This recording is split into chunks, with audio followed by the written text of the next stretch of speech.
baby. Hello and welcome to the club. I'm your host, Mars, and this is the Upper 90 Club, a roundtable podcast where 5 friends and a crew legend discuss the Columbus Crew and part 2 of the Hunt for Red Bull October, our end of regular season and beginning of postseason bridge, where we talk about how many times we're going to play Red Bull. On this episode, we are going to do a retrospective on the regular season. We're going to look ahead to the first of hopefully 2 games against Red Bull that we have coming up here. Tip of the first round of the playoffs. Tip of the hat to you, Ben. And most importantly, tip of the hat to you, Duncan Oughton. Welcome back to the club. Yeah, dude. Thank you. Thanks for having me back.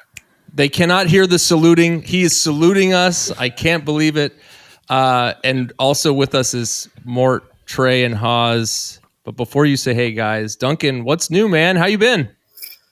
You know, living the dream, guys. Living the dream, watching the crew from afar. Well, actually pretty close.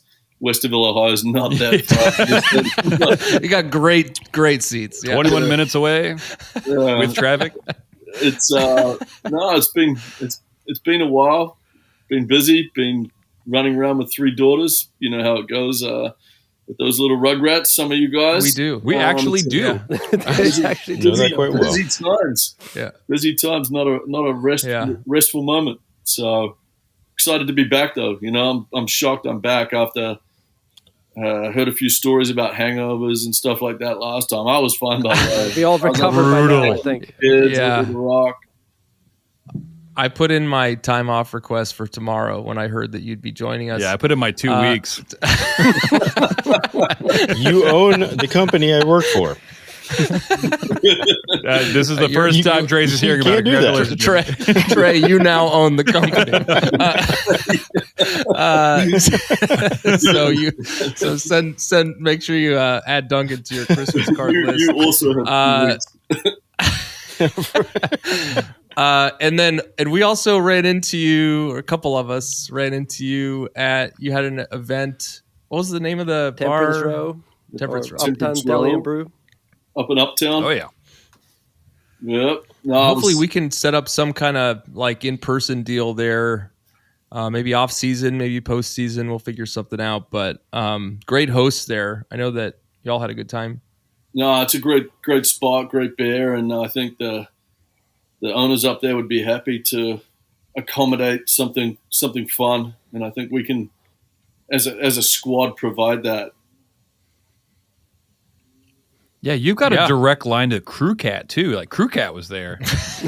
we should invite just Crew Cat and to just drill Crew Cat. Be like, what's up? Gets anything. Where'd you come from? The OG Crew Cat. What's your favorite color? The OG Crew Cat. The Crew Cat when I played owns that. Is one of the owners of that place. Oh no! Yep. He took all of his Crew Cat money and sunk it into peek behind the curtain. That's $30 a game that they used to pay him back in the day. He was Brutus the Buckeye, and then he became Crew Cat following. That tracks. Buckeye. Bucks. Speaking of Bucks, you have to that go to school new before Crew you can Cat graduate. has got some buck teeth. Man, did I design it? He can only dream of having a. I think they're referred to as gapped like teeth, Row. right, Ben? Gapped teeth. Yeah, with a T. That's a 2 P's. Gapped. He needs braces. So we're starting a GoFundMe for the braces. So it's GoFundMe.com/gap spelled with start. 3 P's. So yeah, and then speaking of spelling web addresses, I did want to mention that we kind of successfully kicked off our bracket challenge. If you can navigate the complex web. It took us 45 minutes to log in before this episode. Wow. So thank you to the 26 participants. I think that everyone who was able to successfully submit a bracket is going to get a prize. Yeah, I was just going to say that. I was like, everybody wins. Anyway, thanks for jumping into those who have gotten their submissions in. I think it's too late to submit brackets now, but we're all in there. You can find me. I am. Hold on, let me pull it up here. You can find me at MLS Cup 15 NZPY. That's my bracket. What does name. it stand for? Tell us. Well, I knew that Duncan was going to be here. It's New Zealand. Pretty.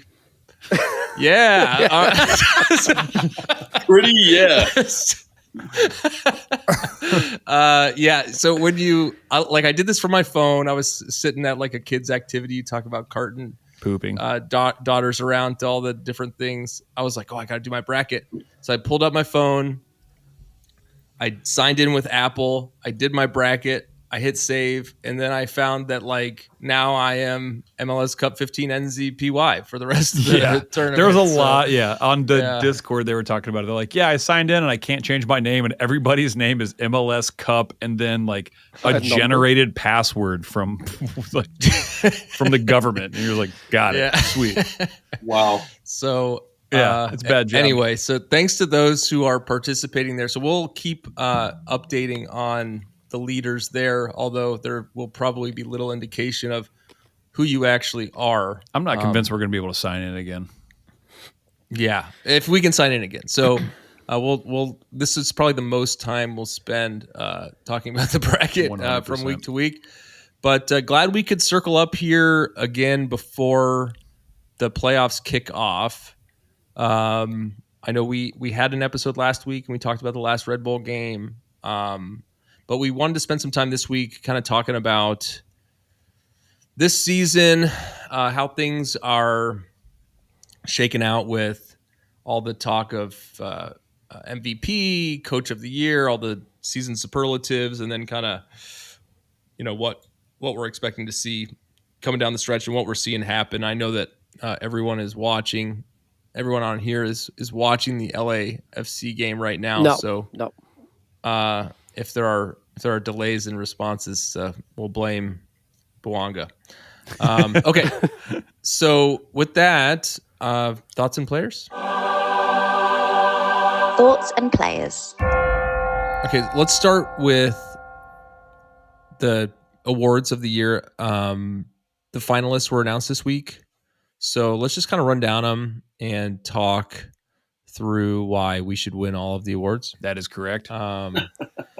The Siggy Schmidt MLS Coach of the Year. There are three finalists: Armis, Tata Martino, and Nancy.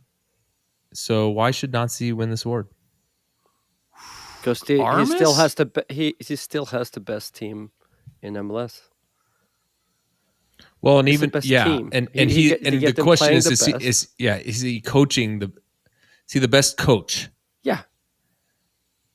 And I'm not sure about the. I think Armis Tata has done a thing. good job with in managing stars and have got the best out of a play like Suarez, which I think is kind of impressive because a lot of us didn't think he would actually survive the whole season. He can't But walk. when they play a lot of chaos No, ball. he can't walk. To be honest, and they don't really play. He can bite. Yeah, I think like Nancy came Columbus in and Crew like defined our system, and then it's really hard to like win the cup and come back and do as well as we did. And he came back and just did as well as he did, and So also far, better. created like Better. yeah, and did an amazing job with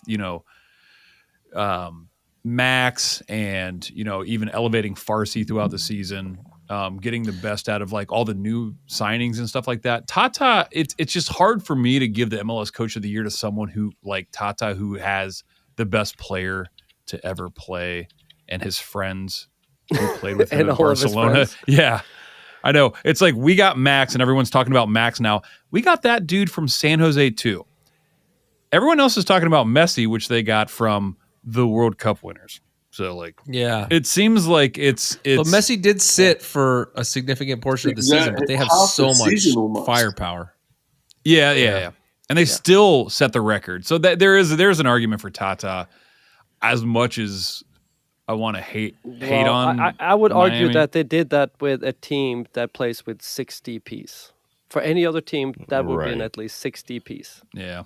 So, playing with devil's twice as advocate, many superstars than any other team in the league plays. for a former assistant of United, who I'm not too fond of, he did take a team last year that had 27 points. And I'm sorry, I'm referencing Chris Armas, who finished with 27 points, and this year finished with 50 points. So from last in the West to 7th, he did a very good job. Like but I think if you're talking about a manager who can dictate a style, and not only the biggest thing this year with Nancy has been managing all the games, all the tournaments, all the travel, and still getting players rotated through. I mean, that says a lot, and still performing at a very high level. And we went so to you said, RSL Mort, with if we make right. If we make it to the MLS Cup final, Mort, you tell me I'm wrong, but we're going to tie that league record for most games in a year, it's right? we're gonna tie LA from last year. Last year was LA has the record on a number of games played in the season, which was, what was it, like the high 50s, no, like mid 50s or something, 54, which is like is a pretty high number for an MLS team.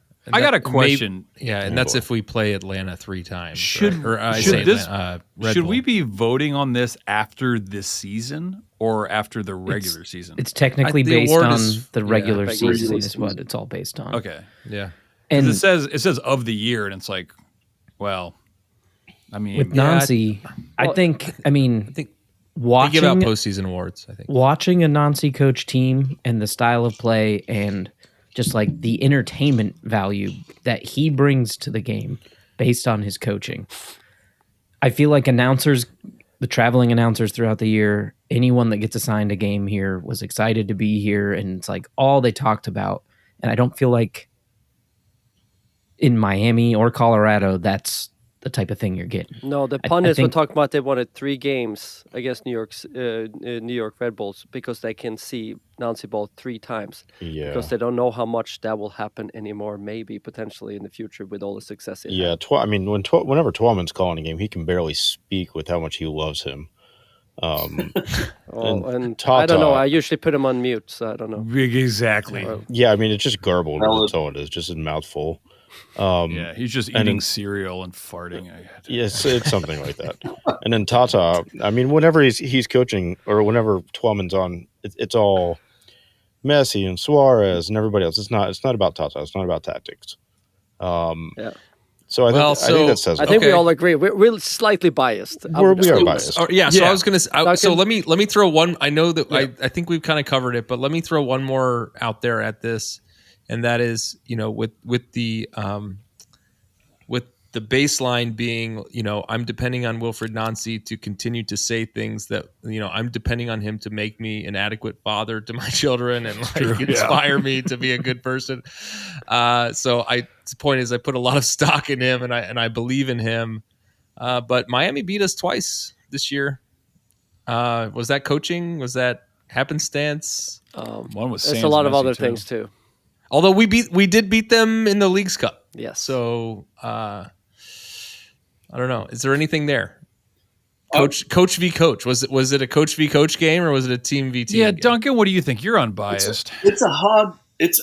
For me, it's such a hard one to pick. It's a toss of a coin because you've got a coach that knows the exact style he wants to play, and he brings players to fit that style.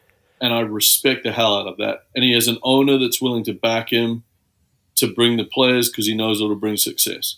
So he wants to play a high-press game where you have strikers, attacking players that can run, but also have the quality in possession as well, and they can counter quickly, they're quick, they work hard, they do all these things. And I think Cucho's bought into that. He's got players to buy into it that maybe weren't, and he's gone and got players that already do that. And I respect the hell out of that.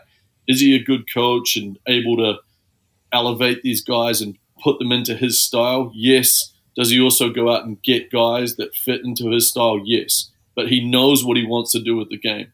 The only thing that I'm a little bit disappointed about with him is, like, I feel like the Crew concede the same goals so many times.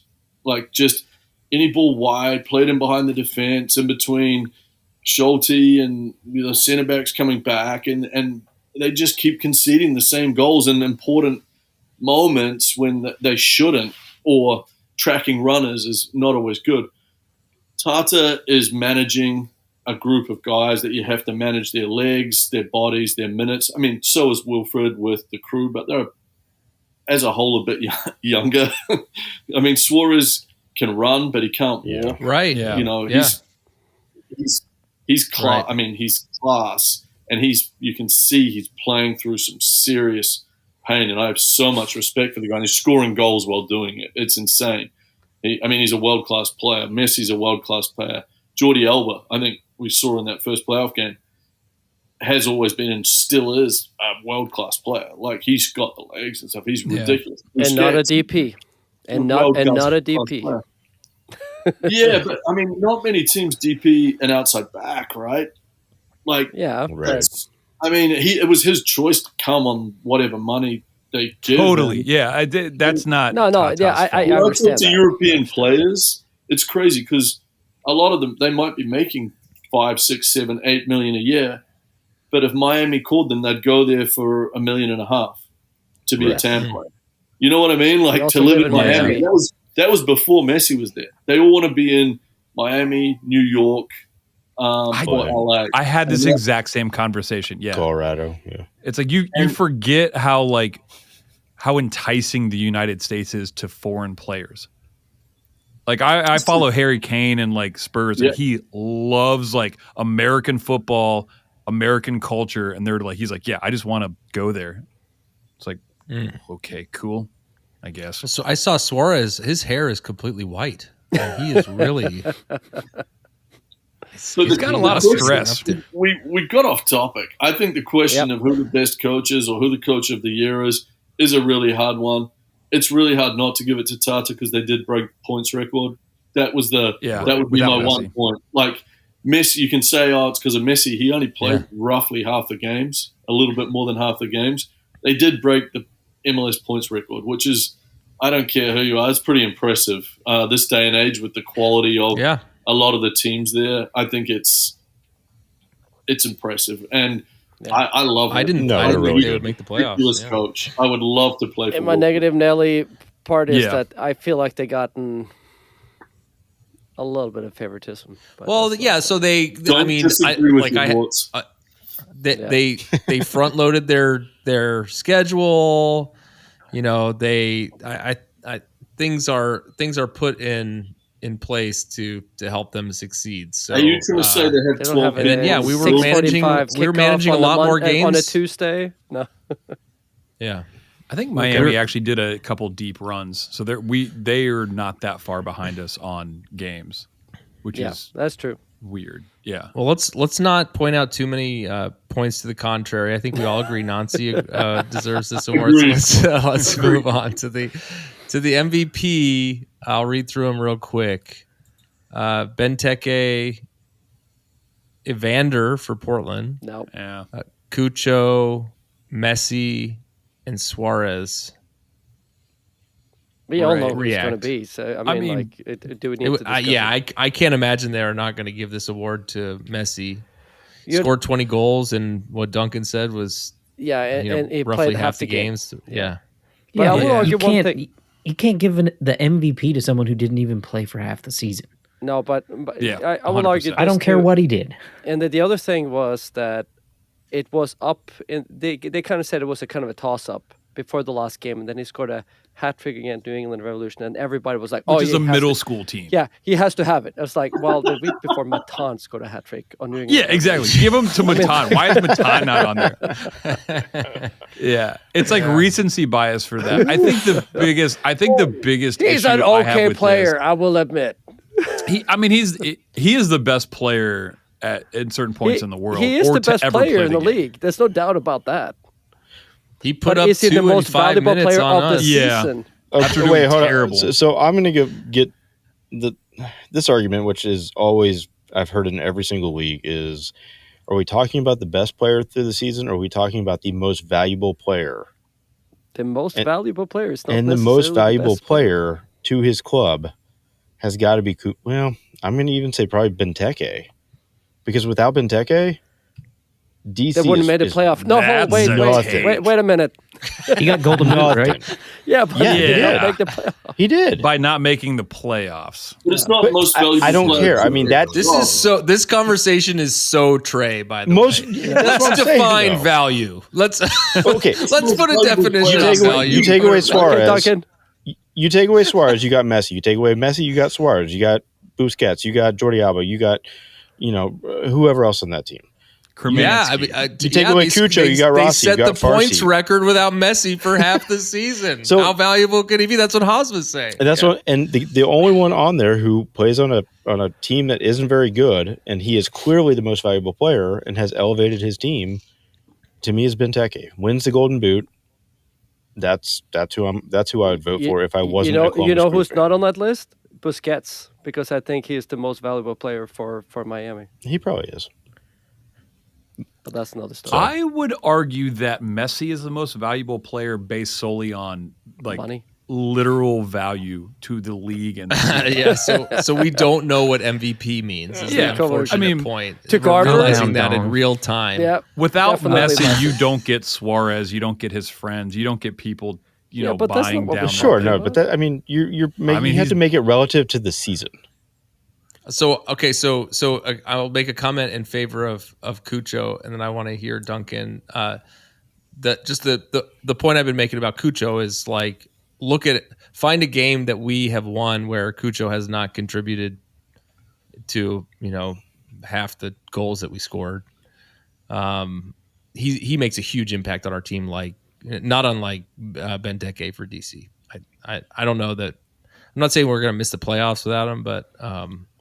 He is a serious factor for our team. Well, I haven't looked at his minutes, his total games played or stuff, but I know there was a number of games he rested. He was out for a short period of time too. He also missed games, not the number of games Messi missed, and he had the season he had. I think for me the most valuable attacking unit is the Columbus Crew because 100%, right.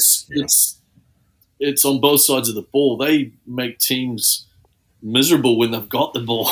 They could give the ball to the other team, and the other team's going to be like, "Oh, this sucks. We've got to try and break the pressure." And that's relentless. I hate it when we get the ball. Yeah, honestly, that's what it seems like sometimes when the Crew plays against teams, which is awesome to watch. So I think the Crew's front three. Obviously, Cucho is leading that front three, so he, therefore, is the most valuable player for the Crew.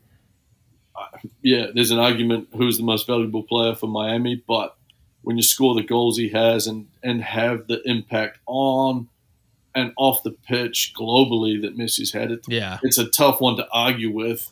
He has elevated this league, and to be fair to the guy, he's still playing at a ridiculous level. Yeah. He could have come in with cigars out like other guys have in the past. But then you look at Benteke, who's on a team who couldn't make the playoffs, and he won the Golden Boot. Not very good. And it's a toss-up. And it depends what way you view it and who picks that award. I'm not envious of. I would say one thing. I'm happy not to see Benteke again. Yeah. You're happy not to? Yeah. Because DC in the playoffs, we struggle against DC. He was a terror against us. Yeah, he's a beast. I mean, he's just a beast. And look, Aaron Herrera's been great for them. His service, him up and down the line. I mean, I think they're a couple of pieces away from being a hell of a lot better team. Weird, because that's exactly what I said this year and last year, and I get poo-pooed on. Okay, Ben. Why did they have to name this award after Landon Donovan? That's my issue. Yeah, still alive, doing great. That's a great offseason conversation. Who else in MLS would they call it after? I don't know. Anybody with Nobody. a hairline? Duncan?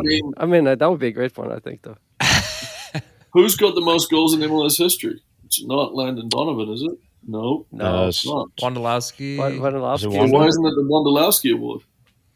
It's too long to put on the Wando trophy. Award? Wando Award. A Wando Award? Yeah. I agree with you. It wasn't named after any of these guys that are still alive. It doesn't make sense to me. Right. Like, yeah. Messi's going to win the Landon Donovan Award and be like, that's my favorite. Yeah, we argued that last week. That it should probably from this weekend on, it should probably be that just a Messi award. Me. Is Landon younger than Messi? I don't. There's no way to find that out. Look, Landon's a great dude and all that, but when they named it that, I scratched my head. I was like, seriously? Like, the atomic ant up at Toronto's going to win the award and be like, Landon Donovan? Well, he is MLS's generational Captain America, right? Like, he's version 1.0. I mean, right. Brian McBride would make more sense. No, because I don't know. MVP. Sorry, Carlos Valderrama. Landon was Landon was the poster child of MLS for like 10 years, right? He was, but the league bailed him out from overseas a bunch of times when he was failing in Germany. Yeah, he didn't.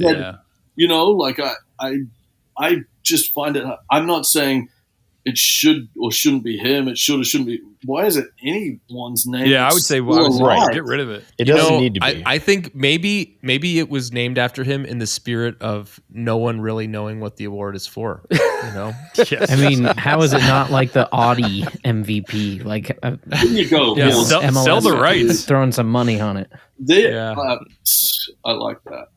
Yeah, they probably Zlatan Dub MVP. I wish they were all just the Zlatan whatever.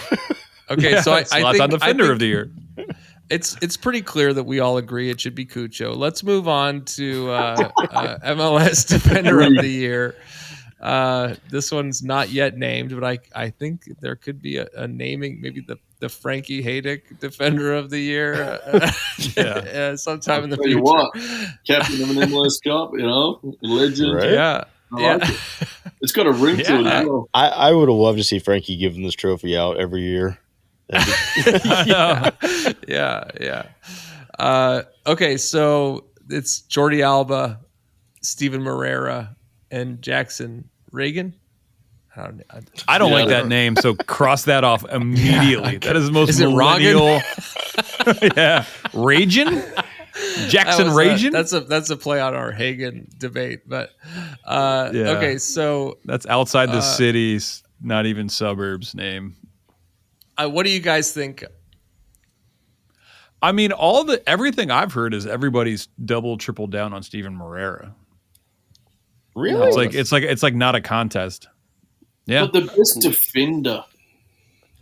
Yeah. He is an amazing player. I wouldn't say he's the best defender. That's what I was thinking. This is a tough. What's a defender? But like Miles Robinson didn't have a good year. How do you? It's easy to say like how many goals you got, how many right. How do you?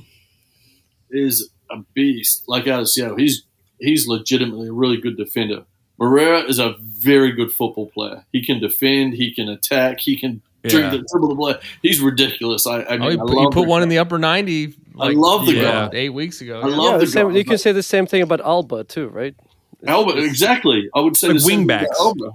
He's almost better attacking than he is defending. Yeah. He's good at both, but it's again, if you look at the name on the award, the Defender of the Year. I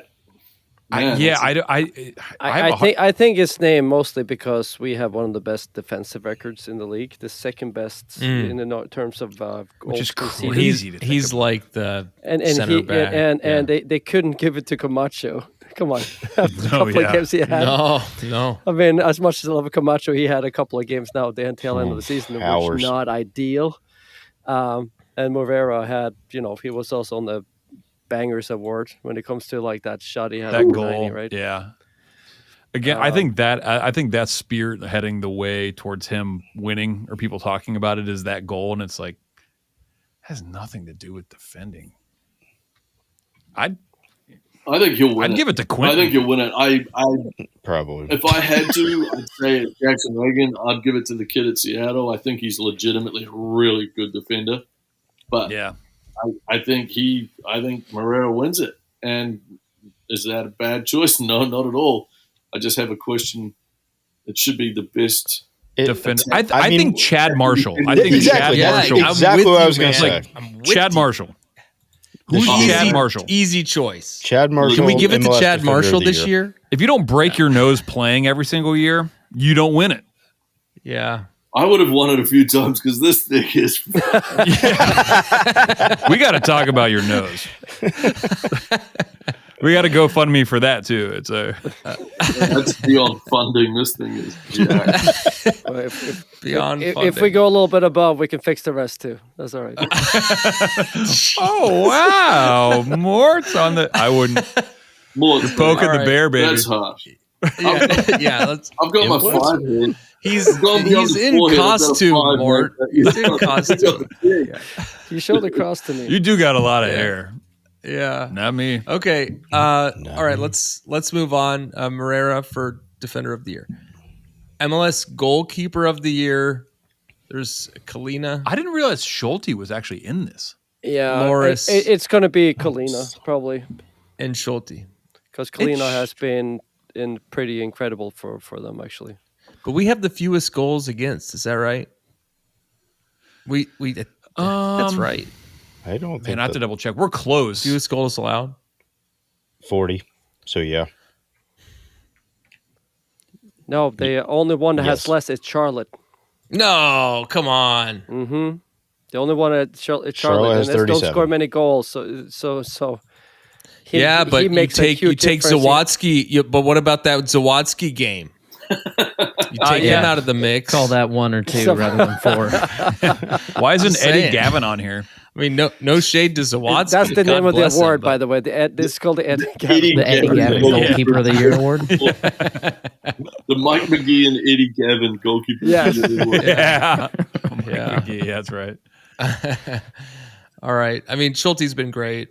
We'll see how these things shake out. And then we saw that Nagby got there we go. The nod for finalist in the Audi Goals, Drive, Progress, Impact.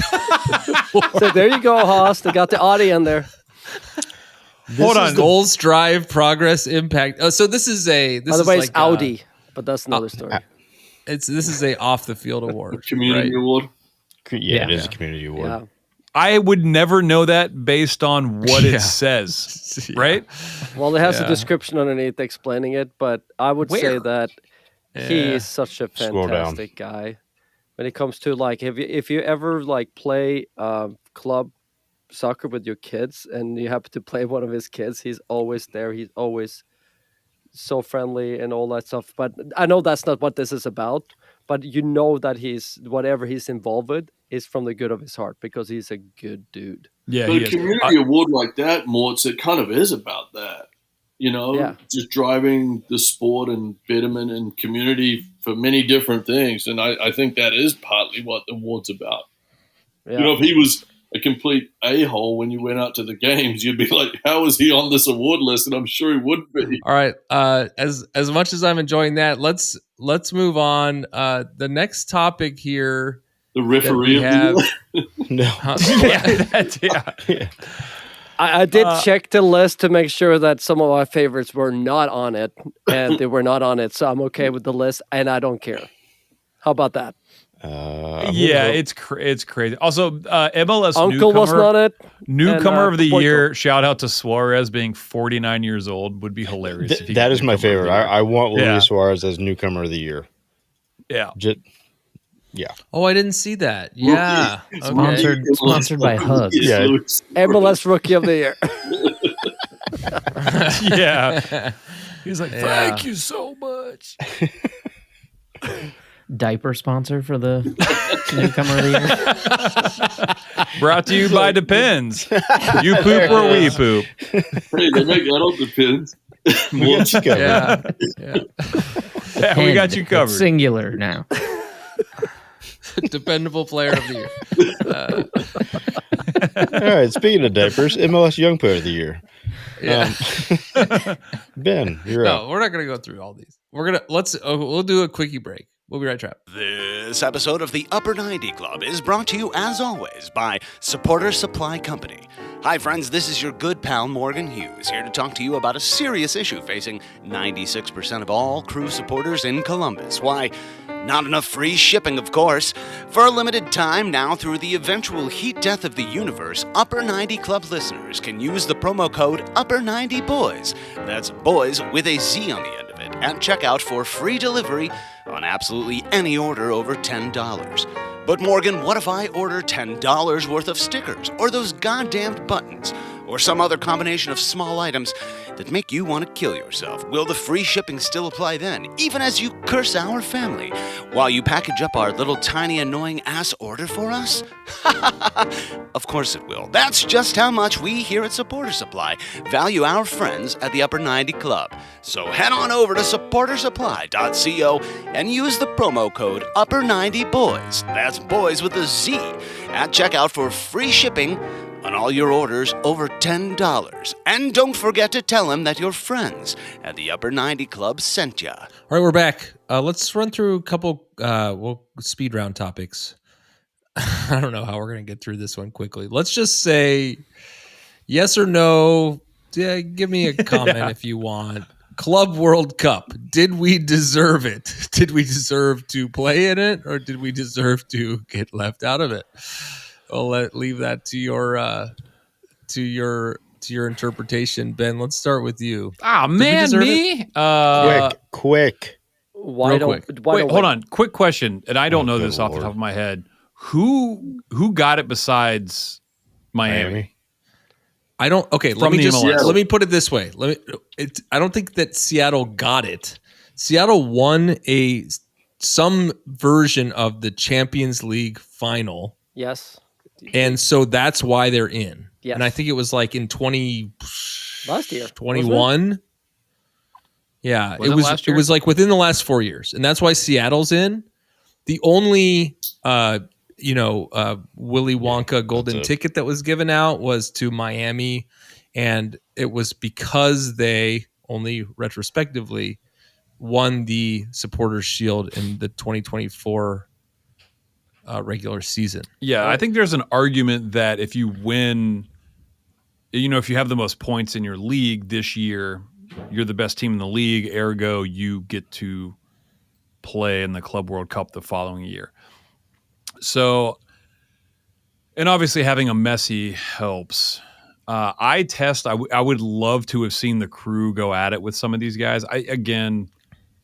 When is it? Is it during? That's not the question. It's next summer. Let's move on. We'll come back to you, Mort. The question is, Club World Cup, did we deserve to play in it? Maybe. They could have waited like about a month. Jeez, you guys suck. And then make a decision. All I know is a real flip-flopper over here. And Infantino made quotation mark the decision. I'd never vote for Mort. I'll tell you what. Okay. All right. Okay. All right. Maybe we're circling an answer here. Trey. Of course we deserved it. Trey, Club World Cup. Did we deserve it? Did we deserve to get left off? Did we deserve to play? We did not deserve it. No. Okay. Why not? Why not? Comment, please. We crapped ourselves down in Pachuca, or in that game. Literally. We were poisoned. We didn't win the game. That's not our fault. I'm not going to dive into that. 90% of the team did crap themselves. You were correct. Exactly. Not only did we crap ourselves, we lost. Campiones Cup. We didn't win. Literally poo everywhere. Yeah. The only thing that we have done currently is win MLS Cup last year. And the Leagues League Cup. And Leagues Cup. Which is it's something. Which is something. We didn't win Sports Shield. We don't know what it is, but we don't know what it is. We didn't win Sports Shield last year. We didn't win Sports Shield this year. So Trey says no. Trey says no. no. Ben said blah, blah, blah, blah, blah. And Mort said maybe. Haas. I'm going with a yes. We did deserve it. Why and why? Why do you say that? Because we're the greatest team the world has ever seen. I think, debate or not, I think for a Columbus Crew podcast, that is the correct answer. I will say, I think that we go back to the MVP discussion. Like, defined value. I think that this is a no-brainer for them to give it to Miami by any means necessary, because they're going to get a bunch more eyeballs having Messi play this tournament than our team. I think it's shitty that they didn't define the parameters of who was going to get this ticket before it was given. And so it's just, do whatever you want. I want to see the Crew play it. I wish we could have won that game. If we win that game against Pachuca, we're in, regardless of who they give the ticket to. And it's a bummer that they didn't give it to us. Did we deserve it?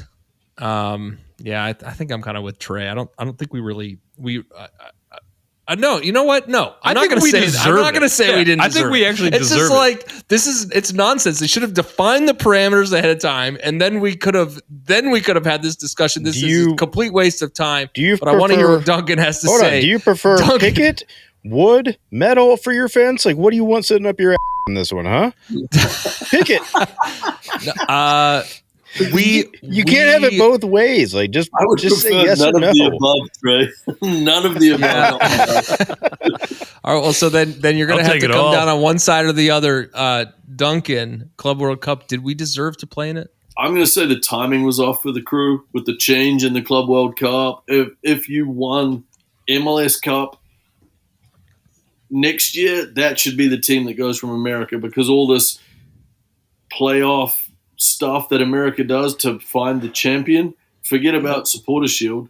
The true champion in America, where you get the ring unless you're Cincinnati, is for or MLS, Sasha question is for MLS Cup. So I think the timing was, they got screwed by timing.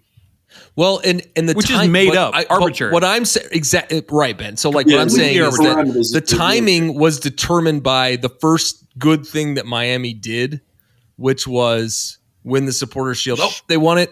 They get the ticket, right? I mean, this is what happened. I think if you're looking at like go. Why not wait till the end of the season, till MLS Cup comes in? Because then they might not be able to give the ticket to Miami. Exactly. No, but if the Crew didn't get that, I would say, if Miami wins, I'd say hands down they should be there. Yeah. No issues. If the Crew wins MLS Cup, or LAFC wins MLS Cup, or whoever, I like the fact there's an East and a West Coast team. I like that, but I don't like the fact that it wasn't done on MLS Cup, because that is supposedly the true champion here. I still believe it's not going to happen. Oh, you don't think the tournament's going to happen? We don't have time for that. We got all the off season. Luckily, you know what? Well, no, but they had time to wait to give this ticket out, right? Agreed. Like, so I don't know why they rushed it, but by the same token, we have time to deliberate when we are not playing games after mid-December to talk about whether or not this tournament's actually going to happen. Next topic is the Messi cam. We heard that for the game that they played against. Wait, they had this Atlanta last year where they just had a camera on what Messi was doing. Yeah. So let's get your thoughts, Ben. They had one last year. Anything else? Oh, if I wanted to watch just a guy walk around for most of the time, I just have a mirror on myself. we could play our indoor you know what? games. I think we should do indoor games, everything. Well, at work I'm just sitting. Don't do this to me, because I'm just going to live stream myself. No, I was just going to say I don't think that this topic deserves around the table. Does anyone want to add anything to what Ben said? I didn't. I totally agree. Yep. I wanted to add that once upon a time I saw a movie at the Wexner Center, Zidane.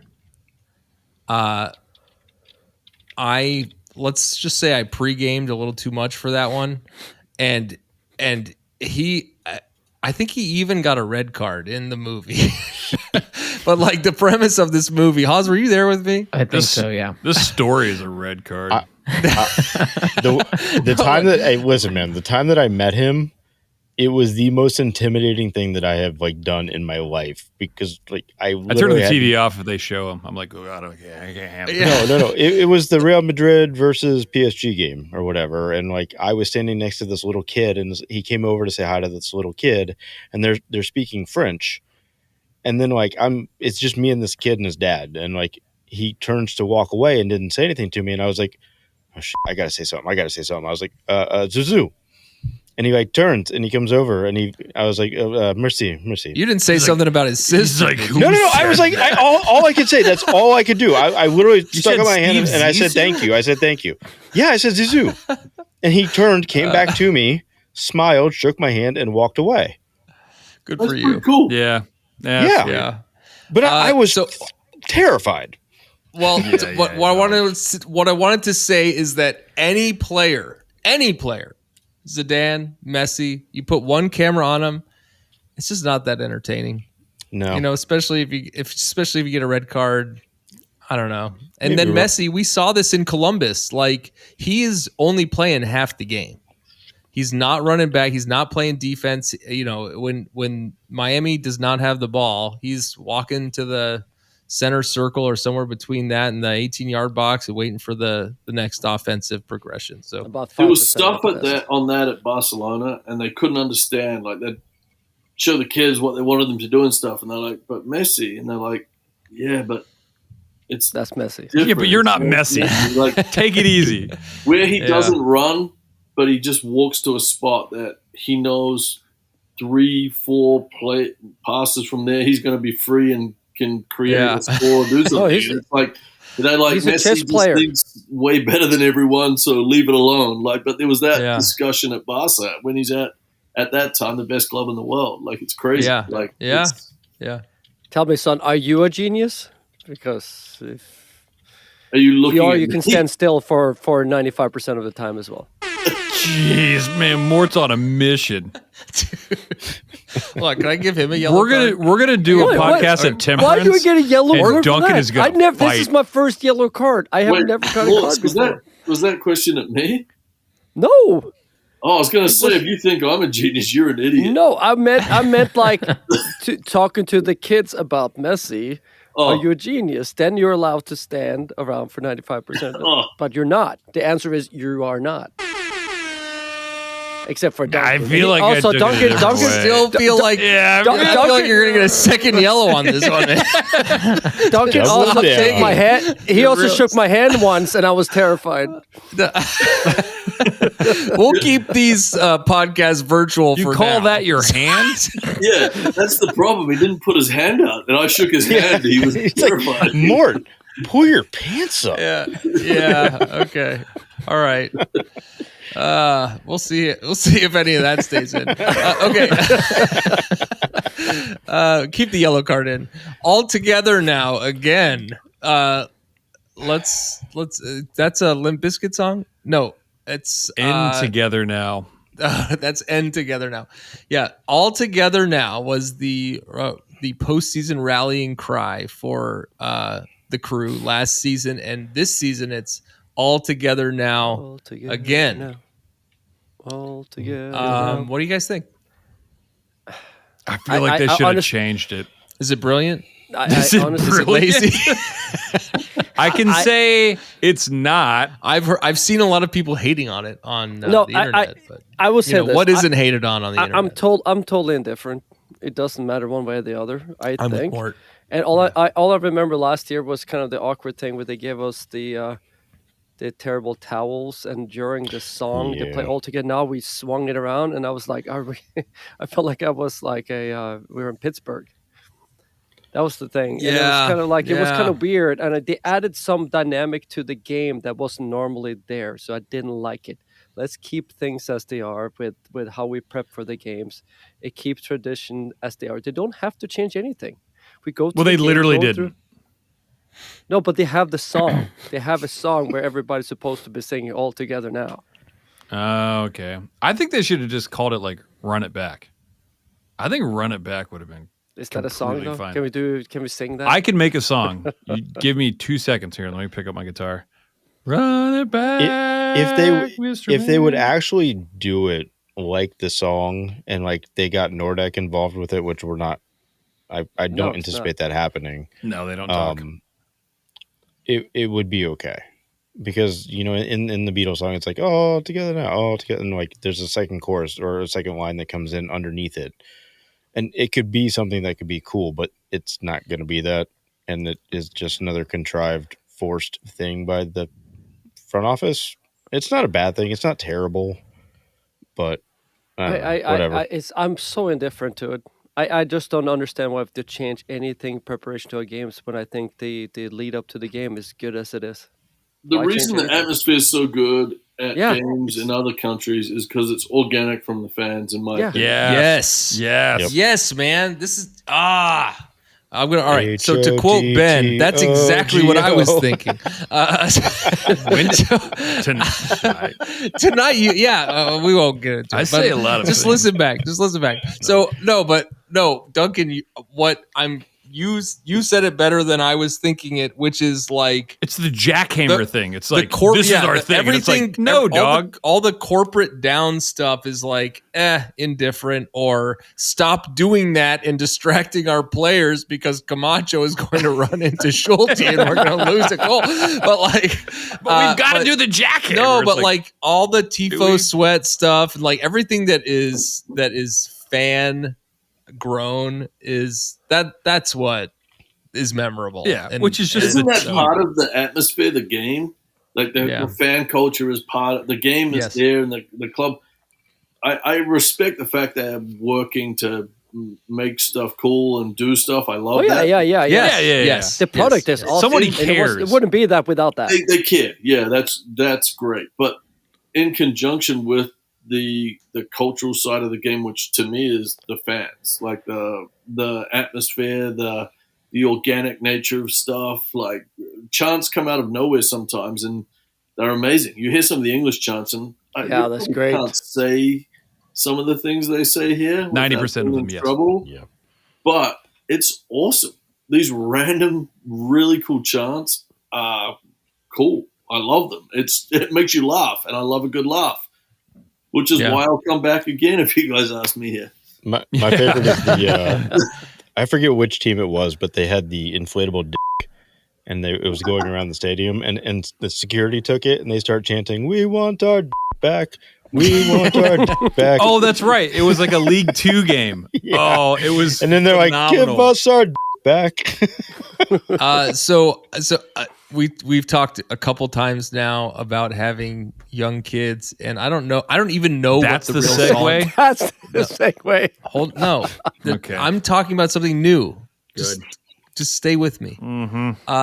So I don't know what the real song is, but we have the song that's if I had the ass of an eagle, and like so, and like I'm like walking around my house with my kids, like shit on those bastards below.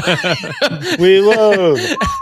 Yeah, like I don't know what I have. Like my only context to that song is the crew chant, and but there are kids' toys that have the song in there, and I laugh to myself because like when the kids are playing with it, I'm just like thinking about shitting on Chicago, shitting on Toronto, and DC. The Golden Boot winner MVP. Yeah. So anyway, okay. Next topic. We saw that the MLS is thinking about switching to a fall to spring-ummer schedule. Spring-rummer. What are your thoughts, Ben? I heard there's a lot Mort, more to take this. it away. Yeah. So like you said, they were talking about switching the schedule to be a fall to spring season like most international league does, except for anybody north. So if you go northern Europe, they do it opposite. And obviously in the MLS we have a lot of teams also northern, so that's one of the reasons why I didn't know that. Mort, so like in Norway, is it? It's the same. That's why you see same as MLS. Same MLS. So the same in Norway, Sweden, Finland, like northern. Okay. But that it's not only so many countries up there, right? But the other thing they are talking about now that it's going in pair with this is the fact they're talking about college now, and expanding the college league to be actually a long season that goes from fall to spring, and that's a big game changer because one of the biggest drawback about college soccer right now is the season is like 7 weeks. Like it's not 7 weeks, it's like 12 weeks or weeks whatever. Yeah, it's short. If you got an injury, it's over. Trust me, I had a bad hamstring. So it's like, it's one of the things you play a couple of games and you have to you play multiple games a week and it lasts really short. They talking about expanding college to go from spring, not from fall to spring as well. And they want to move all of these together, I think more in 2026, I think they're talking about right now. Yeah, post World Cup. And all of these things will happen at the same time. Well, college is definitely post World Cup because I think it's going to be more than just what you're talking about. I think with all the new NIL stuff and then the scholarships and all that, I think it's going to become somewhat of a pro league. Oh yeah, even with the college soccer programs. Yeah, I can see that. You mean just trying to make it cohesive across all? It's a better development path than signing an MLS Next Pro deal and never making it anywhere, never getting a degree, and basically becoming a whatever. They sign these kids because they need to sign a bunch of kids on the MLS Next Pro team. A lot of them, they're probably not really going to make it, But they sign these deals because they're excited about it and stuff, where you can go play in and make a little bit of money potentially and play in the college atmosphere while you get your game and have fans and make it like a proper, almost like a league, right? If that ever happened, I think you're talking about a better development pathway in the US for a lot of players. So that would be cool. Yeah, for the college part, that'd be cool. I think it would be a huge challenge for MLS, but they have to stagger the games. If they stagger the games, so we go to Miami in December or January and all those things, you're going to be kind of a lopsided schedule. You kind of bridge 8 weeks, right? Yeah. But there's maybe they take some strategic breaks over the holidays. They do that in other countries. They have Germany a does break. it, Denmark does it, where they take long breaks during the winter. Yeah, but EPL, they do Boxing Day and they stagger they have a bunch of games leading up and post Christmas. They're unique in that retrospect, though, for being that far north. A part of this English schedule's packed over that time period. Right. Yeah, it's insane. It's insane. Which they're suing right now, I think. So. Came up in our group chat is that, you do have teams playing in Vancouver and Toronto and and also down, in Florida, Miami, Orlando, San Jose. So you have northern teams and southern teams, and there's no reason why you couldn't have a schedule that is balanced geographically. When you're playing in December, you're not going to play in Minnesota. You're going to play in more of a southern, and vice versa. In the middle of summer, you play more in the northern. There's no reason why that couldn't be done. But that means your schedule for those teams are heavy at the beginning or end of the season. So it'd be not necessarily. All right, because I'm playing in Miami, I've got a lot of games away. Well, it's just the middle section of the season, right? It would be it's really think November, about it now. December, January.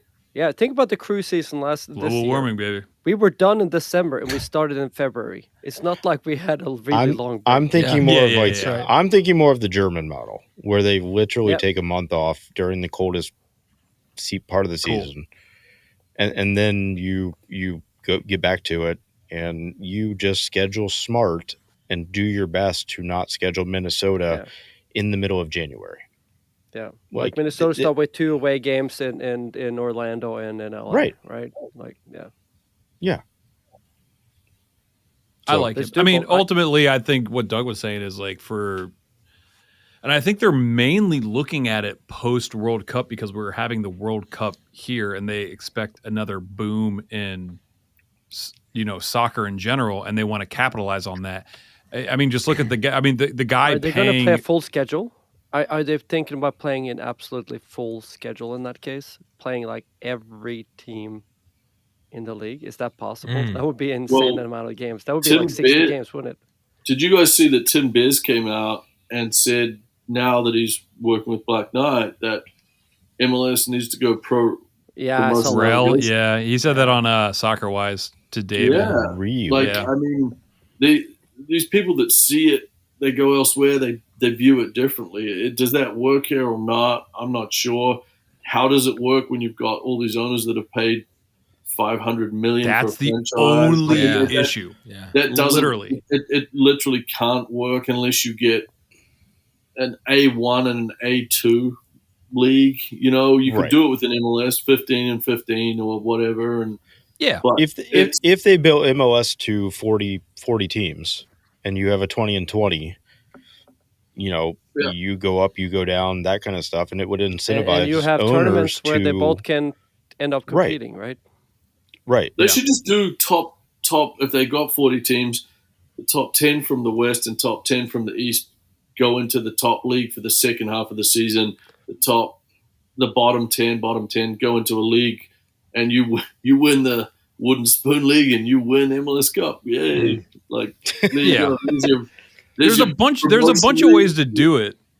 But what we were talking about earlier is like, if they go pro rel and we get relegated, do you still go to games? And we were all like, yeah. You know, like picture pre-court era when there was like 11,000 people. I mean, I can't imagine it being worse than that. Well, and I guess you get into it. I mean, but somebody has to be the worst team in the worst team in the worst league. I'd be concerned about attendance, but like I don't know that people are, you know, when you're walking to the game, I don't think you're like, I'm going to this game because we're in the top league in the United States, right? Like, I don't know that that's like part of New England gets 75,000 when Messi goes there. Yeah. Does it matter what league Messi's playing in for 75,000 people to go? If Miami get relegated and Messi's playing in the USL, don't get me started on like numbers, because Chicago had more numbers than ever goes to. We just need a bunch of Messis. We need to clone them, one for every team. I know a guy. All right, I see that as a viable path forward to the fall schedule for the MLS is developing clone technology for Messi and assuming that is legal both within the goat's country, but also within the contract that he signed for Miami. I didn't hear the question that you asked, and I'm just going probably to for the along. best. Should we break again? Yeah, let's break. We tried, guys. Let's take a break. Girls, come to story time. In the great green room, there's a telephone and a red balloon. Dad, please don't do this. Goodnight Moon is for babies. It's a board book, dude. Okay, fine. What's it going to be? You guys pick. Okay, we love this one. Oh, A Massive Collection Volume 1 by Steve Sirk. You know, this is the first wide-ranging collection of his work. It features long-lost stories dating as far back as '97. It has a lot of popular favorites from over the years, too. Well, what is Volume 1? Like it's quiet? No, it means it's like the first of a larger set. Oh, okay. So where's the next one? Well, it's funny that you asked that because Volume 2 just came out. You can get it at Steve Sirk's website, circbook.com. It'll also be available on Amazon, Barnes & Noble. Links will be available at We are not listening to you. Just go order it. Hey, everyone. This is Carlos. Thanks for having me again to talk a little bit about the Cappies and how they did in their last game. And guess what? We won again. We just keep on winning. They made the finals for the Eastern Conference again. That's the third year in a row, so we're 3 for 3 in that regard. And it was a good game. We had a lot of the members of the Cappy Brava actually drive all the way to Chicago to watch. And Crew 2 won 3-2 against the Chicago Fire 2 in Chicago. Goals were scored by Jubran Rayo, Jaden Da, who has been having a great form in this playoffs, and finally by Xavier Zengi, which for me was really special because he's a guy who, at least I see and I know other fans see a lot of potential in as well. He's a center back. He plays a role in a way that is very similar to Steven Moreira. He's a very forward-thinking center back. And he had a goal that actually kind of was reminiscent from the Steven Moreira goal that is up for vote now for goal of the year. Got the ball around the midfield, carried it past two defenders, and then just shot from way outside the box to beat the goalie. And that was our third goal to give us the win.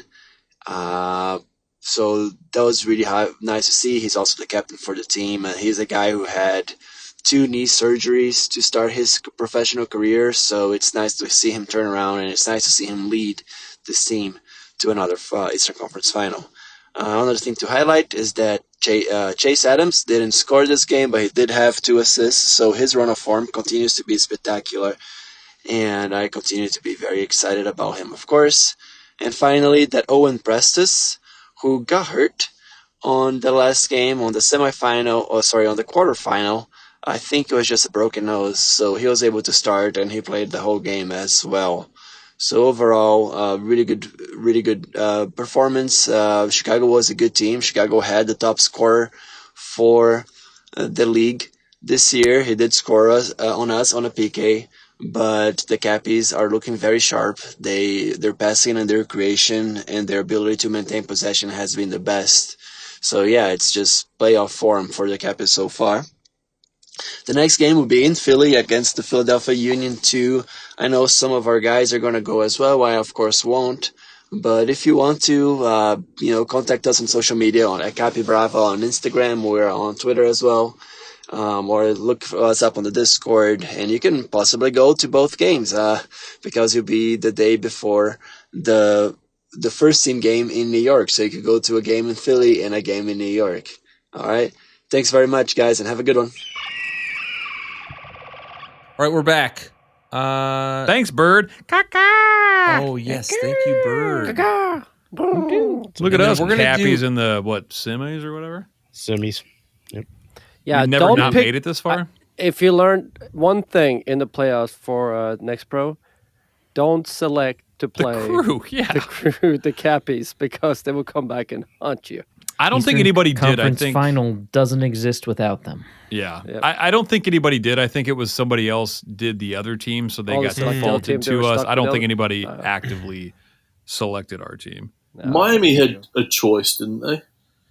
They did. I think Miami had a choice, and they picked us. Yeah. Hold on. No, Cincy passed on us. Cincy passed on us. Cincy picked up Crown Legacy instead of us. Charlotte. Yeah. And they lost too, which is also funny. Right? Yeah. So, thank you, Bird. We will look forward to hearing more about the Eastern Conference Final against... I'm not even sure who we're actually playing. I think it's still out.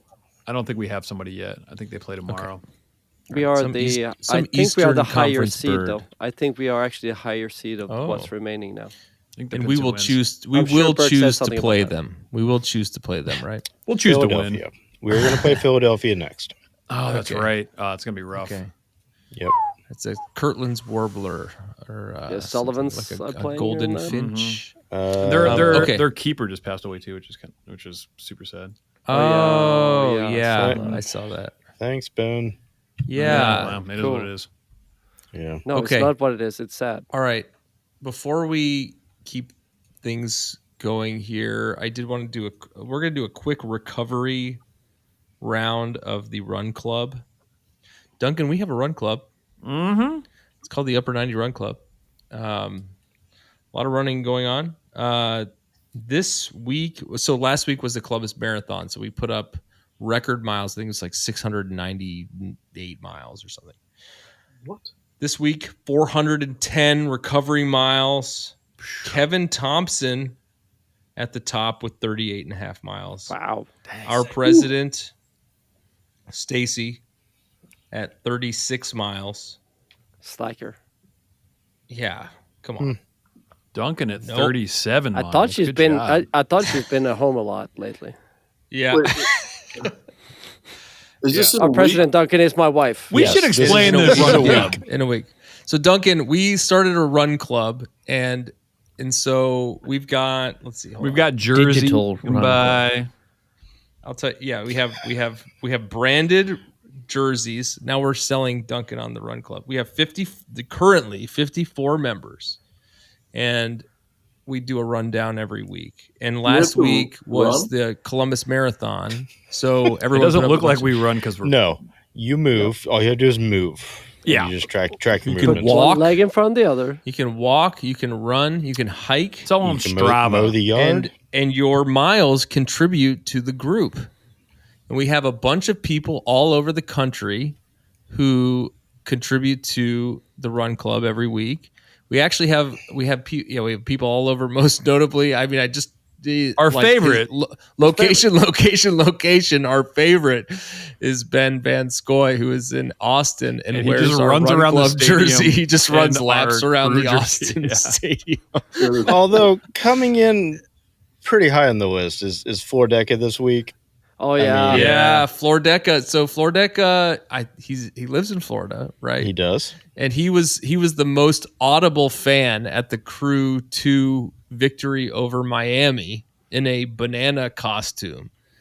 And this week he ran a 5K race with his daughter, and they were both in Run Club jerseys. That's impressive. At the 5K there. So shout out to Flordeca. Yeah, man. But so let's see. Going down the list, Greg, Nate, Chris, all with about 25 miles. My sister at 21 miles. I think, did I win the club? I won the club. How many did you have? 19.6. What did I have, like 8? And Ben was at 16 and a quarter. Anyway, we see you. Keep recovering. Wait, I didn't upload mine today. I had 4 miles. Don't do it. Don't do that. Too late. Don't do it. Okay. All right. I'm not leaving. So shout out to the Run Club this week. Looks like a recovery week just because our miles were like way down. But we see you. And yeah, shout out Flordeca. It's awesome. Okay. Ben, I'm going to go to you. You have highlighted something, putting the Crew regular season in perspective. This is from the internet.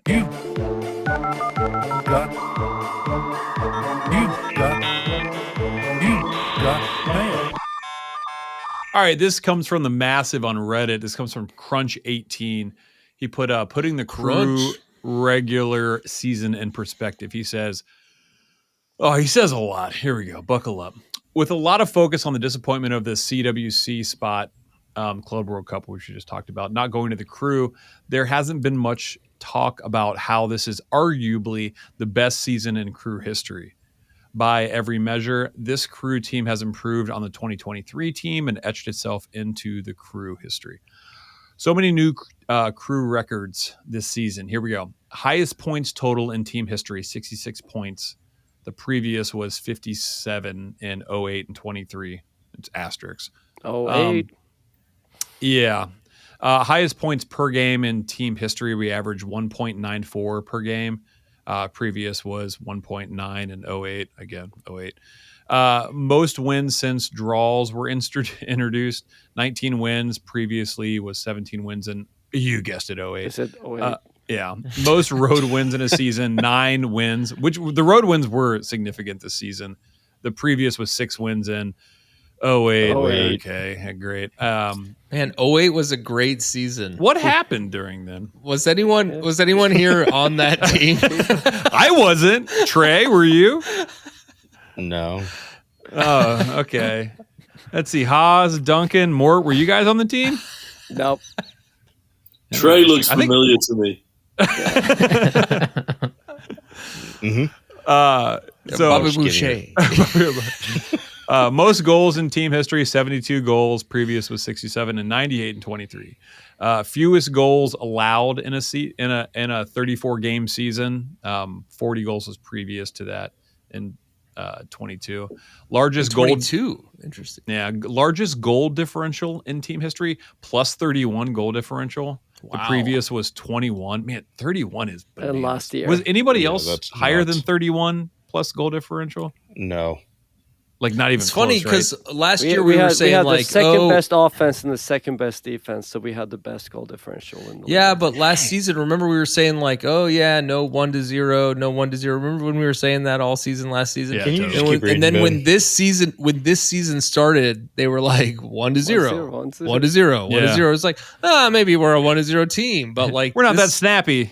Yeah, we're more like a 3-1 team well, based on how we predict everything. Yeah. Well, and there was that stretch in I think it was April, May, where we had we scored 20 goals in 4 games or something, and it's like 20 to. Oops, we scored 5. Yeah. Oops, we scored. Yeah, that was a big part of it. Yeah. All right. Most goal contributions by a single player in team history. Cucho with 33. The previous was Stern John with 30. Wow, that goes way back. Yeah, man, Stern John. He was a different player. Most unique goal scorers in a season is 18, which we've been talking about all season. That too. Like pretty much everybody in this squad scored a goal. Yeah.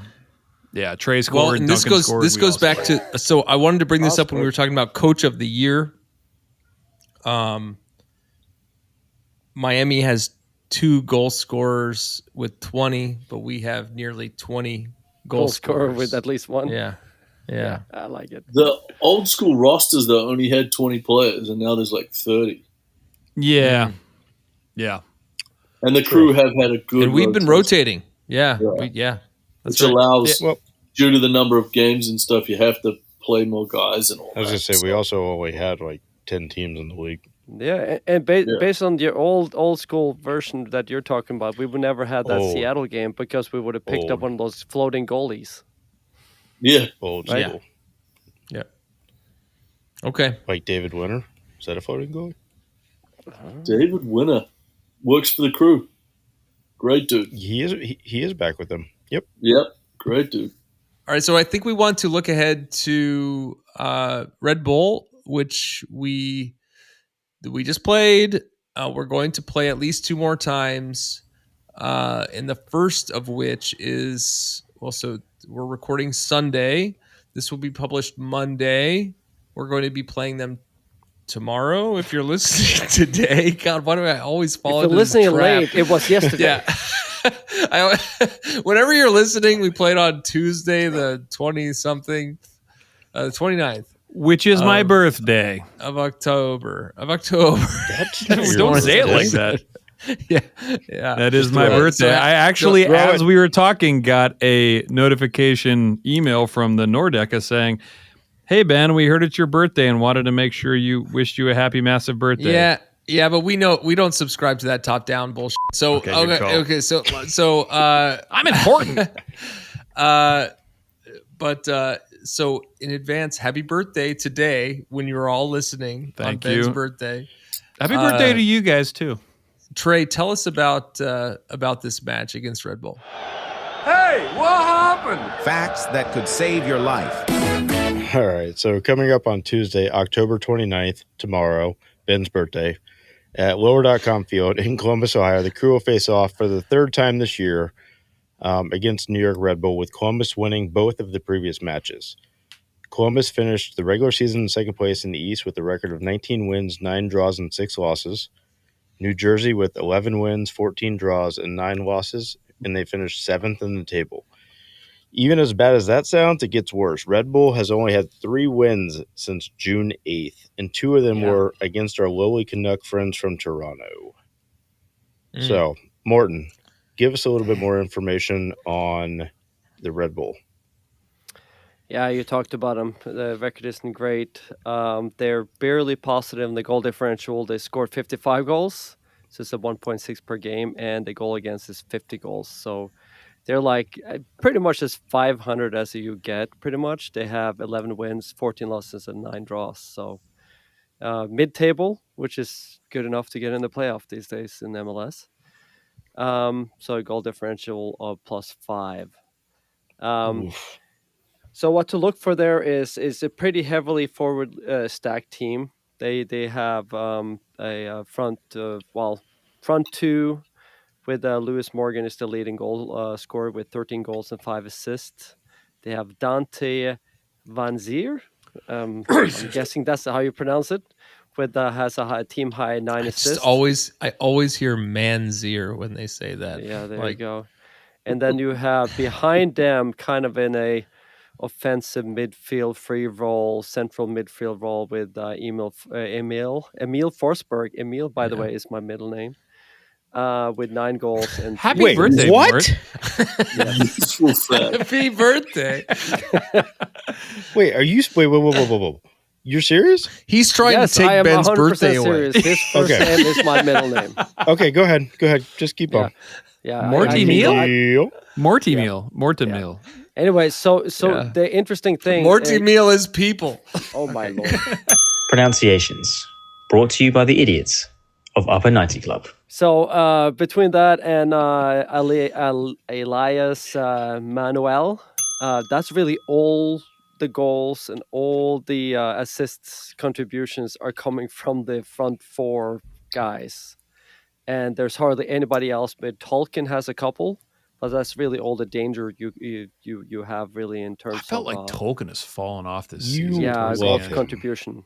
I'm a Tolkien fan. Honestly, when I look at this team, except for the top 3-4 players, it's Tolkien, and I wouldn't, if you quizzed me, I wouldn't know who anybody else is on this team. But Edelman's Forsberg, good. you said he has 9 goals, and 2 of them were last week, right? Yes, that is correct. So and no everything in this team goes through Forsberg. And if I want to put it this way, if they're going to have any shot here, the given is that Forsberg is on his best. If Forsberg is on his best, it's not going to happen for him. And even if Forsberg is on his best, they're still probably the underdog by quite a bit. Honestly, by the way they have been playing. But, anything can happen. Did Nagby play last game? My brain dead? Nagby started he started on the bench. I don't know if he even came in. No, because Zawa got subbed in. I wonder if we can't just be like, all right, Zawadzki, just stay on Forsberg. Don't let him like touch the ball. So the head coach Sandro Schwartz, he likes to play a primarily 4-4-2 formation. Diamond. Like a 2 center midfielders, a double pivot. Sometimes you will see it flip with Forsberg kind of playing in front of him in the middle there.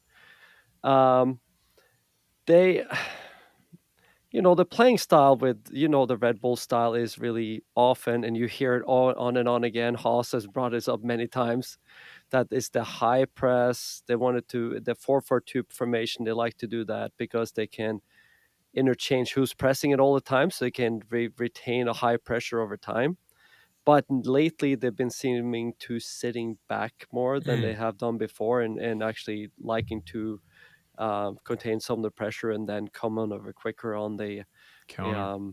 The counter. They like to hit them early over the top and let their pretty fast, quick forwards and offensive line running onto the balls and harassing the defense. So that's kind of what to expect. And when it comes to starting lineup, I guess we're expecting Coronel in goal, Dunc, Reyes, Nealis and Tolkien in the back.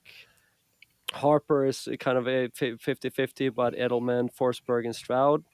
And Van Zier and Morgan on top is probably what we expect in the 4-4-2. Cut out Forsberg, deal with Luis Morgan, which we did last game. Call it a day. I do have one question for our guest, Duncan. On teams that you played on that played Red Bull, what was your record? Any idea? Absolutely zero idea. Did we? And this is from 01 to 010. What are they called? Metro Stars? Yeah, there was the Metro Stars. 01 to 010. And they should be called the Metro Stars, right? Like, or at least New Jersey Technically, Bulls. 010 is not in. I think we did pretty well against them usually. I remember we got a red card in the old Meadowlands, and then it was O'Rourke, wasn't it? No, Danny. This was pre-O'Rourke, and someone got I think Mays made a goal line save with his hand, or someone did, and then freaking Mays hit a bomb top corner there. We used to do pretty well against them. I will give you a little hint. You played them 32 times. 32 times? Seriously? 32 times. From 01 to 2010.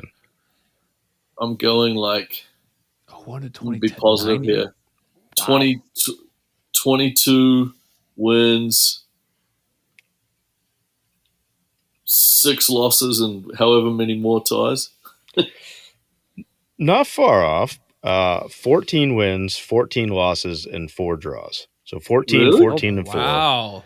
I think we brought this up last year that we are like about 500 with this team in general. Yeah. Yeah, well, not when it counted. Primarily, the majority of those wins were in your best playing years in early. So yeah. 08 final. That's the one that counts. I was going to say the Western Conference champions. Yep. I don't remember how they ended up in the Western Conference. Because they reshuffled. It was like a the wild world's a card scary kind place. of thing. Were they like Because Nashville? they weren't in the Western Conference forth? during the regular season, right? It was no. like They a just play-in kind of reshuffled thing. seeding as the playoffs progressed. Oh, got you. Nashville was in the West for a while. It would be a stretch to put New York in the Western Conference. I would have. Playoffs are crazy things.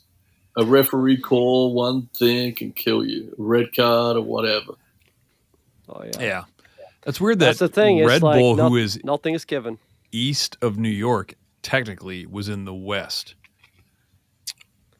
Yeah. But there was no New York team at that time. There is no spoon. What? There is no wooden spoon. Okay, From the Matrix. Crickets? Yeah, crickets. Put the crickets in on crickets. That one. You'll have to listen back and listen for an hour and 45 minutes to hear those crickets. Okay, so I think we have enough to do our predictions for this. Now, if I remember correctly, the last time Duncan was on, I think I gave Duncan a late arrivers, like 6 or 8 points or something. Yeah. Before I award any makeup points for Duncan having missed the last 20 weeks, let's Mort go through. Which we've asked him every week to come on, and he has said no until now. Exactly. I had to call and cancel the flight. I wasn't going to say that DC. explicitly. But Mort, why don't you go through the current standings, and then I'll be happy to, Mort. Go ahead, Mort. Go ahead, Mort. So on top of this really prestigious. There's no other table that's more prestigious than this one. Of all the tables in the world, this is the most prestigious one. I am on top of this table with 32 points, followed by a pretty respectable Mars with 30 points. Last season's winner. Ben has kind of shooken off the rest of the pack there with 27 points, and in the bottom we have Trey with hold on, Haas with 27, and the bottom Trey with 26. Hey, I'll do it for all alone, solo in the basement. Come on, I'm at the bottom of the basement. 6 that Mars gave me last time. Yeah. So Duncan's got 6. I think we'll give him let's see. We'll put him. Well, let's put him even with Mort, of course, because who knows when he's going to show up again. You know, we'll ask him every week. Tears in his eyes. Yeah. So all right. So give Duncan a cool 24. Right? You said you're at 30 or 32. Where are you, Mort? 32 points. Okay. So no, Mort. Where are you? No, don't answer that question. In the basement. Don't answer that question. He's in the literal basement, whereas Trey's in the figurative basement. Okay, give Duncan 26 credits for missed time. Got it. Paid time off. Yeah, I totally wrote that down. I put it on the table good. and everything. So he's even. He's even at 32. It's time to do our predictions for Game 1 of Hunt for Red Bull October Part 2. Let's do it now. All right, let's talk about D's next I don't know. I thought you got to think about that. I'm already sweating. Man, I don't even know. Like, buckle up, Buttercup. My tongue is sweating. I'm not good at doing things.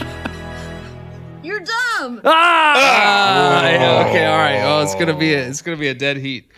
Okay, all right. All right, so Duncan has pulled the best flex I've ever seen, which is to refuse to use the chat, and he's just using his hands, mostly middle fingers, and flexing, and it looks great. So, okay, let's go through this. There's a lot. There's going to be a lot of. Ever use his hands? A lot of. I don't know how to use the chat. Repeat scores here. Okay, Ben, let's start with you. So you had an original idea. 2-0 crew doodle poo poo funky dunk. Funkle dunk. Funkle dunk. 2-0. I'm not only interested. person to do 2-0, which is bananas, because that's like the middle of the road. Yeah, but they put up those 2 goals so readily. Put up those playoffs 2 goals are different. Readily. Playoffs. Yeah, and we're at home, right? That was in New Jersey. Good call. Good shout. Ben with 2-0. Mort, you said 3-1 Crew. You know it. You love it. 100%. That's Moreno. We have an 08er on the call. So it's, you know it. You love it. 100%. 3-1 Crew. Yeah, Alejandro Moreno. Yep. Seven Nation Army. Okay, 3-1, and we're gonna see that a lot here. Let's see. We go to Trey, 3-1. Duncan's hands are Gurific. Did everybody do 3-1? This is bananas. Many did. Did he do 3-1 and I missed it the first time? I must have. Okay. All right. And then Haas said 4-2 Crew. Same differential. What is wrong? Looks like we all have a 2-goal differential. Haas says 4-2 Crew. I say 3-1 Crew. Duncan says 3 fingers, 1 finger Crew. He didn't even use the right middle finger for one. He got it. Whoa. Okay. All right. So we all think we're going to win Yeah. by 2 goals. The differential doesn't really matter. Definitely not. In how we chose to do things. It just wins. So we got to do another one because we're not going to do one. Right. next We're not going to record Sunday. midweek. We're not going to do that. Much as so let's just imagine that we play the game. We all agree we're going to win by 2 goals. So let's just say that happens. Okay. Yeah. Now we're going into a game on Sunday. Whew. Okay. It's going to be next month. In fact, it's going to be November. Holy cow. November 3rd. We're going Where's to be this playing chat? game 2. Oh, there. Hopefully the There it last is. game against Red Bull. We're going to be back in Harrison. What will the score be in Harrison on Sunday, What the bust November out Monday. 3rd? Yeah. All right, we ready? You're dumb. All right, let's start with I didn't see Duncan's hands. Did anyone see Duncan's hands? No, I saw his feet, which I Show don't us understand. again. Let's start with Use Duncan. the chat. Oh, you did? Oh. Yeah. Oh, okay, great. Sorry, I was looking at the hands. Great. That's great. Oh, I did. He can be taught. Okay. Can be taught. Is that an Aladdin reference? Yeah. R.I.P. Ben, you said 2-2 Crew win in PK. Okay. Yeah. I like what you did there. And then Mort, you said Yabba Dabba Crew, New York Red Bull 1-2 Crew. No, that's pretty good. Yep. Like that rolls off the tongue. Trey says 1-3 Crew. Yep. He was thinking that no one would do the same scoreline twice. And he was correct. Haas said, oh, you just went last and then first. You said 0-2 Crew. Okay. Is there anything to add, Haas? Nope. Okay. I said 1-1 Crew. Pen, we f***ing own you. And Duncan said 2-0 Crew. Dang, done in 2.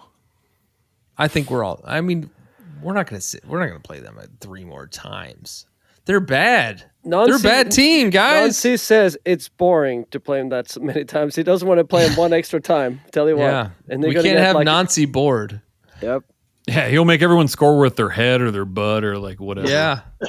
Dong. Yeah. Yeah, Rossi has to score with his belly button. He's got a big Audi. Yeah. The Audi man of the match.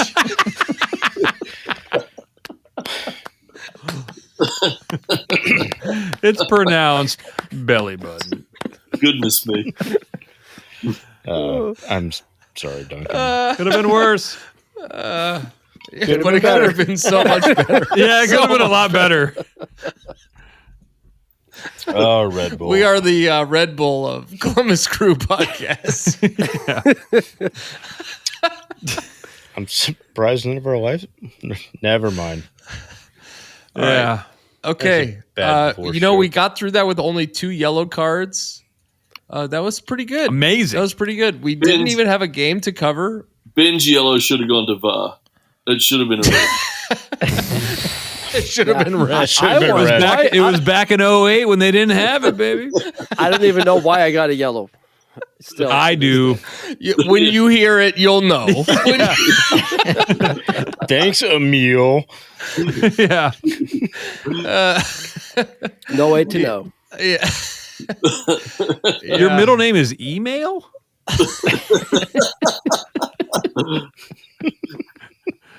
It's only funny because it's so late.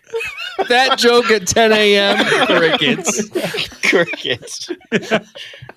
You are so lucky. You are so lucky you told that joke at this time. Duncan, I said it last time. I'll say it again. You are a legend. We are so lucky to have you here with us. Thank you so much for hanging out. Thank you. He's an Upper 90 Club legend. Yeah. And I hope that you come back soon enough to be awarded a bunch of free points to win our table. I love you, but you're a cheater. I've done everything I can. I love free points. I mean, seriously. You say free pints? That's it. Wait, did he not say pints? Oh, this is I'm not convinced. That's a good segue. Hopefully the next time we see you, we will be collaborating and doing something at the bar with some giveaways. Yeah, we'll get Dukes out there too. That'd be some fun. Yeah. Okay.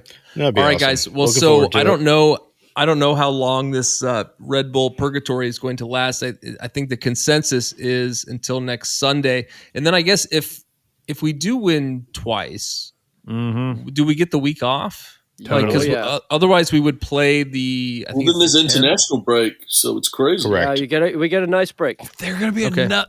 It's yes, there is. I don't love that at all. And then it's single elimination. What a joke.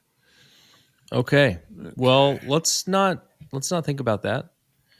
Done. Let's get this done. When we talk next, we'll probably record like next Monday? Yeah. Okay. Not my birthday. All right. Well, so let's cancel all things till next October 29th, and we'll catch up with you guys then. No, we'll record next Monday, and then hopefully we have no more games to play against Red Bull, and we could talk about what the playoff picture looks like. I think it's going to be either Charlotte or New York City. Is that right? Or Cincinnati. Cincinnati or New York City. Or New York City. Yeah. Mm-hmm. Okay. Done. Well, we'll see how that unfolds. I turned off the LA game. What's going on? Are they done yet? 2-1 win. Yeah. 2-1. Okay, so LA moves forward. Well, I would love to play LA and it's just their first beat game. them again. Yeah. Okay, and they're at home there, so we'll see how that goes too. All right, yeah, and then that's a good reminder. We'll watch the bracket, and we'll be awarding prizes to either one or all of the participants in our bracket challenge. Thanks again, Duncan, for joining us, and until next week, go Crew. Go!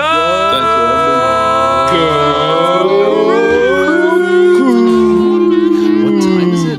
It's I love you. Where's the garlic bread? Thanks, everyone, for joining the club.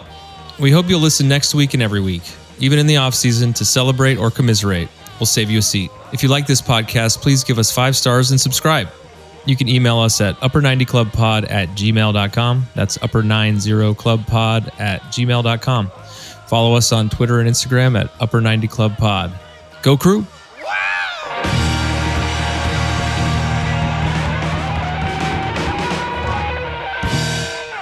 I'm not disgusted about much, but I'm disgusted at that bin.